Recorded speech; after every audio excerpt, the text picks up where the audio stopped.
E aí pessoal, beleza? Então vamos para a aula 7, aula sobre portabilidade. Essa é uma aula um pouco mais rápida, é mais informativa mesmo, mas é uma aula importante aí quando a gente fala principalmente de microcontroladores, tá? E de sistemas operacionais, quando a gente quer que o nosso programa rode em vários sistemas operacionais diferentes. Então, portabilidade ele é um conceito e que está relacionado à capacidade de um programa ou de um software de ser compilado e executado em diferentes arquiteturas, tanto de hardware como de software. Isso quer dizer, assim, a gente consegue pegar o nosso código que foi feito para rodar no Windows, talvez, e conseguir rodar ele no Linux, pensando no mesmo projeto que é desenvolvido, pensando nas duas plataformas simultaneamente, tanto Windows quanto Linux, né? Então é uma ideia também de se reaproveitar códigos e bibliotecas que se desenvolvem para quando a gente fizer uma atualização no software ou resolver fazer essa mudança de um sistema operacional para o outro, disponibilizar ele no outro sistema operacional, ele funcione com o menor esforço possível, assim, de implementação, né? Então é um exemplo, por exemplo, de um jogo que pode rodar em várias plataformas diferentes. Esse jogo é criado com uma determinada base de programação e depois ele é feito então esses ajustes no código fonte para que ele se adeque a cada hardware diferente onde ele vai executar. Então a gente pode ter diferentes sistemas operacionais, compiladores, hardwares e recursos onde a gente vai querer executar esses nossos programas, né? Uma série de sistemas operacionais e hardwares. E a gente quer que o nosso código rode da melhor maneira possível em todos eles, né?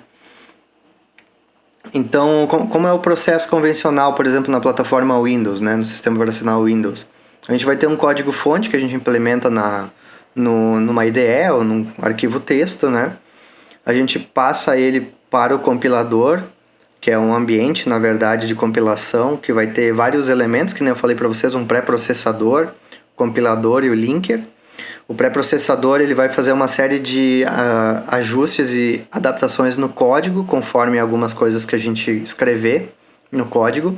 O compilador vai realmente traduzir as instruções em instruções assembly, instruções de processador, e o linker vai juntar os diferentes códigos compilados num executável, né, que a gente vai então executar no sistema operacional específico. Então, muito do que vai se fazer é sempre em cima desse pré-processador aqui. Quais são as dificuldades que a gente vai ter para fazer essa portabilidade? A linguagem é praticamente idêntica, né? Lembra que a gente falou da ANSI C, que é uma série de bibliotecas padrão que estão disponíveis no C, então as funções são mais ou menos iguais em todos os sistemas operacionais, em todos os compiladores, né? Só que, claro, que cada sistema operacional às vezes vai ter um comportamento um pouquinho diferente quanto às entradas e saídas, tá? Algumas funções ali de entrada de caractere vão se comportar diferente, então a gente vai ver que um código às vezes que a gente fez para o Windows não vai funcionar exatamente igual no Linux. Então a gente precisa trabalhar com o pré-processador para adaptar esse código. Então o que a gente vai ver assim de termos de coisas que podem acontecer, que cada compilador vai ter que meio que se adaptar ao sistema operacional dele, então vai fazer mudanças na forma de compilar, nas instruções assembly para isso, né? E aí o que a gente vai ver também é que as bibliotecas que vão estar disponíveis de um compilador para o outro, elas são bem diferentes também. Então um getchar que funciona no Windows, às vezes no Linux ele não funciona exatamente da mesma maneira, então a gente não consegue usar. Às vezes a gente quer usar umas funções específicas que tem no Windows, tipo as bibliotecas. Tem uma biblioteca, por exemplo, que é o Windows.h, que tem uma série de funções e funcionalidades relacionadas ao sistema operacional, que se a gente tentar compilar no GCC do Linux não vai funcionar. Então, essas adaptações podem ser feitas através do pré-processador, tá? Então, como se faz a portabilidade? Todos os códigos-fonte que a gente fizer tem que ser pensados já no começo quanto a isso. Quais sistemas operacionais vão funcionar, qual microcontrolador que vai usar, se for um Arduino Uno tem que se comportar de uma maneira, se for um Arduino Mega de outra, né? Se a gente quer fazer um código que funcione nos dois. Então tudo isso é importante, né? E às vezes até a ideia do Arduino, por exemplo, a gente especifica lá qual é o Arduino que a gente está usando e ela vai fazer uma adaptação no código-fonte, né? O pré-processador vai adequar ao hardware específico de cada Arduino. E aí tem algumas coisas que a gente pode fazer no código-fonte já para ir adaptando isso. Às vezes a gente quer fazer, por exemplo, outra questão que eu vou mostrar depois é uma definição de debug, que a gente está ainda testando o código. Então a gente quer dar um monte de printf, né? E para não ter que ficar comentando esse monte de printf depois da versão final do programa, a gente pode fazer algumas definições de pré-processador ali que vão incluir ou excluir o printf, né, da versão final. Então, isso se faz com o pré-processador e às vezes com makefiles, que são os scripts com instruções de compilação. Vocês viram ali nos projetos, nos projetos no Dev C++ sempre é gerado um makefile, que na verdade ele é uma série de instruções que vão ser executadas para compilar aquele código, né? Então, vamos entender um pouco mais o pré-processador. Algumas coisas vocês já usavam e nem talvez sabiam, né? São diretivas que a gente chama, todas essas que começam com a cerquinha, o hashtag ou jogo da velha, né? Que elas vão dizer para o compilador, para o pré-processador para fazer alguma coisa. Então, por exemplo, include é uma inclusão de biblioteca. Vocês vão ver depois que quando a gente dá um include, na verdade a gente está pegando todo o código que está dentro daquela biblioteca .h e juntando ele, trazendo ele para dentro do nosso main, né? Então vai ficar todo esse código junto, né? Essa é a ideia das bibliotecas, elas têm os códigos espalhados e tu vai chamando e ele vai construindo um grande bloco a ser compilado de código, né? O define, que eu falei para vocês, que é para definir uma constante, definir uma string, definir um valor fixo. Undef, que é para remover uma definição, então determinado ponto do código tu pode definir, depois tirar ele dessa definição para o processador, e o processador ignora aquilo ali, né? O if-def, que é para testar se algo foi definido. Então, por exemplo, se tu define carro 5, né? Se tu criar um define carro 5 aqui, por exemplo, e tu botar um if-def carro, tu pode testar se essa definição existe e aí executar uma determinada seção do código ou não. O if-ndef é se não está definido uma coisa. If, para comparar uma definição, else, elif, and if também. Isso aqui a gente não vai usar para fazer código mesmo, né? Isso aqui é diretivas que a gente pode usar. Então deixei aqui um link bem bacana que fala sobre isso. E aqui a gente tem um exemplo, então, de uma compilação condicional que pode ser feita com essas diretivas do pré-processador. Por exemplo, a gente pode ter duas definições aqui, ó, define SO Linux, define SO Windows. Isso aqui não tem nenhum valor guardado dentro, é só uma definição textual, né? Mas olha só o que a gente pode fazer no código, né? Por exemplo, o system pause, que é aquela função que a gente está usando no Dev C++ para pausar o sistema, até o cara dar um enter, no Linux não existe. Então a gente pode usar no Linux um getChar que vai ficar esperando o cara entrar com qualquer tecla para fazer o código seguir adiante. Então olha só o que a gente pode fazer. A gente define, por exemplo, o sistema operacional Linux, né, ou Windows. Se está definido o sistema operacional igual ao Windows, ó, if SO igual ao Windows, que não é verdade, ele vai colocar essa instrução no código.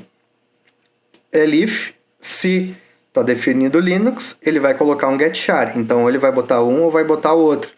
E aí tu consegue controlar as operações que vão ter no código de acordo com as definições que tu fez.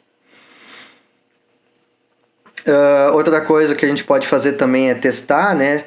Por exemplo, vocês podem definir aqui 3 dispositivos. Ó, define device 1 igual a 1, device 2, 2, device 3, 3 e define device 1. Aqui nessa linha vocês podem definir qual desses 3 dispositivos ou microcontroladores, por exemplo, vocês vão estar usando no projeto. E aí, ao longo do código, vocês vão, por exemplo, aqui, ó, se o dispositivo definido é igual ao dispositivo 1, né, que foi o que vocês fizeram aqui, ele vai incluir tal biblioteca. Se foi dispositivo 2, tal biblioteca. Dispositivo 3, tal biblioteca. Com isso, vocês conseguem, por exemplo, incluir bibliotecas que vão se adaptar a um microcontrolador, a um hardware específico, a um sistema operacional, tá?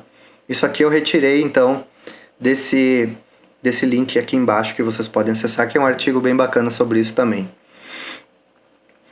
Então vocês podem também fazer inclusão de seções de código ou remoção, né? Que nem eu falei para vocês de debug. Vocês podem definir lá no começo do código define debug, só isso, né? E aí no código de vocês podem fazer aqui também, né? Dependendo do compilador, tem que ver se ele aceita isso aqui, tá? If define debug, põe essa instrução no código. Se não, põe essa, versão final, versão de teste, né? Então consegue controlar quais seções de código vão acontecer. E aí, por exemplo, no sistema operacional ou outro, vocês podem eventualmente ter blocos de código que vão fazer as mesmas operações, só que quando tu escolher uma versão, um sistema operacional ou outro, ele vai escolher qual bloco de código vai ser usado, tá? E outra coisa também que pode acontecer, e vocês talvez tenham problemas com bibliotecas, são os header guards. O que acontece, pessoal? Pense que vocês têm uma biblioteca timer.h e dentro dela está definida essa estrutura de temporizador aqui, ó, struct timer, tá? E lá no main, se vocês incluírem 2 vezes essa biblioteca, timer.h 2 vezes, o que vai acontecer? Ele vai incluir essa seção de código aqui 2 vezes dentro do bloco que ele vai compilar, bloco de código fonte que ele vai compilar. E aí vai dar erro no compilador, porque está definido 2 vezes a estrutura timer, né? Então o ideal seria tirar isso aqui. Só que o que acontece? Muitas vezes o nosso código fica meio grande, tem várias bibliotecas que tem que incluir as mesmas coisas e aí começa a ter problema, né? Porque tu incluiu uma que já está incluindo a outra que já está chamando e acaba que várias vezes pode ter redefinições no código. Então a gente usa esse conceito de header guards, né, proteções, porque, claro, se a gente fizer isso aqui, né, de incluir 2 vezes, o nosso código que vai ser compilado vai ser isso aqui, ó, 2 vezes a estrutura timer, né, dentro do código. Então isso aqui vai dar erro. O que a gente faz? Todas as bibliotecas que a gente vai desenvolver, por exemplo na timer.h, nesse caso, a gente vai usar uma diretiva lá em cima, ó.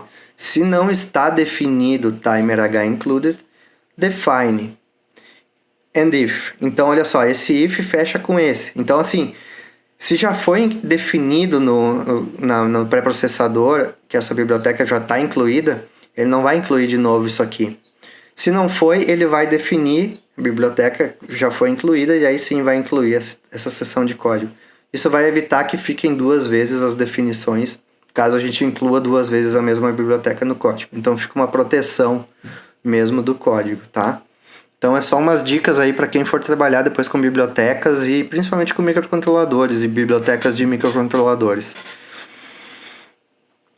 Então, só para dar um exemplo também de como funcionam alguns compiladores, pessoal, eles têm diretivas, por exemplo, para a gente configurar alguns periféricos do microcontrolador. Por exemplo aqui, o compilador CCS, que é para a família de microcontroladores PIC, eles têm uma série de diretivas de compilador que vão configurar o microcontrolador para determinado uso. Então, ao invés de tu ter que fazer uma função para configurar uma porta serial para se comunicar a 57.600 bits com tal codificação, tu pode usar uma diretiva de compilador que vai fazer isso. Daí, quando vocês colocarem isso aqui, ele vai configurar a 232 nesse modo. E de outras formas, use delay, que também tem nessa biblioteca, para dizer qual é a frequência do cristal que está sendo usado, do clock, né, do microcontrolador. Então essas diretivas vão ter que ser usadas. Por exemplo, até abri um código aqui para mostrar para vocês. Isso aqui é um código que foi desenvolvido há um tempo atrás para um PIC 18F4550, que é um microcontrolador que tem USB e vários pinos de saída e entrada. E ele tem essa diretiva fuses aqui, que a gente tem que usar no começo do código para dizer como ele vai funcionar em algumas coisas. Se tu vai usar o watchdog dele, que são periféricos que ele tem dentro. Que tipo de cristal tu tá usando, né? Qual é a velocidade? Se tu vai usar o PLL, que é uma forma de aumentar a velocidade do processador. Se tu vai ter proteção contra a leitura de memória. Se tu vai usar algum modo de debug dele, que ele tem debug interno. Se tu vai proteger a EPROM, né? Que é uma memória interna que tu pode modificar com o programa mesmo, quase como se fosse um HDzinho lá dentro, tu também vai usar esses fuzzes. Então os fuzzes vão definir o comportamento do microcontrolador. E aqui também, ó, outras diretivas, né, para definir o funcionamento da 232, da I2C, que são as interfaces de comunicação que ele tem. Tá? Então essas diretivas vão servir para isso.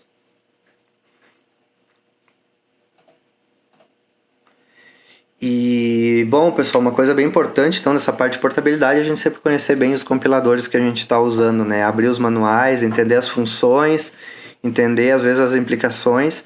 E quando a gente tem problemas de compilação que a gente não sabe por que estão acontecendo, às vezes não é só o código, às vezes é alguma coisa, algum detalhe aí das instruções, das funções de compilador que a gente está usando que a gente está deixando passar, tá?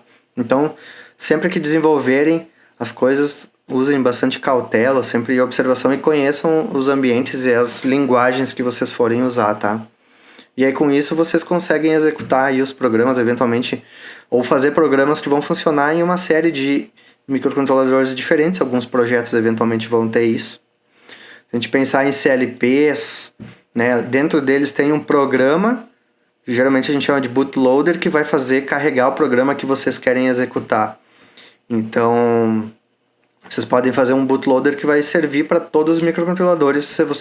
E na hora de gravar, né, vocês só vão selecionar o bootloader para aquele hardware específico, tá? Então é um exemplo aí, mais informativa mesmo, essa aula mesmo. Como é que funciona em Java? Eu vou falar um pouquinho só disso para terminar. Em Java, por exemplo, pessoal, quando a gente faz um programa, um projeto em Java e compila ele não é traduzido para a linguagem do processador de vocês, ele é convertido para o que chama de bytecodes. Bytecodes é uma compilação específica do Java. E o que vai acontecer? Cada sistema operacional vai ter uma Java Virtual Machine diferente, que é uma máquina que vai ser responsável por pegar esse programa que vocês compilaram em Java, que é geralmente um .jar, e aí traduzir esse programa, né, através desses bytecodes, que é o código compilado aqui em Java, para uma forma que funcione, que converse com o sistema operacional. O que a gente ganha fazendo isso? A gente ganha uma portabilidade do nosso programa Java, ter garantia de que vai funcionar transparente do sistema operacional que a gente está utilizando, tá? E Python, MATLAB, por exemplo, elas são linguagens um pouco diferentes, que são interpretadas, né? Então, o que acontece? Vocês vão instalar, por exemplo, um ambiente Python, o MATLAB, e o programinha em MATLAB de vocês, o .m, é um script, na verdade, que vai ser interpretado pela máquina do MATLAB ou do Python. Então, é um pouco diferente, mas é completamente portável também, uma vez que vocês vão ter as mesmas bibliotecas disponíveis em todos os ambientes, tá? Então, isso seria mais ou menos o conceito de portabilidade. Certo, pessoal? Então, até a próxima aula. Essa aqui foi rapidinha, né?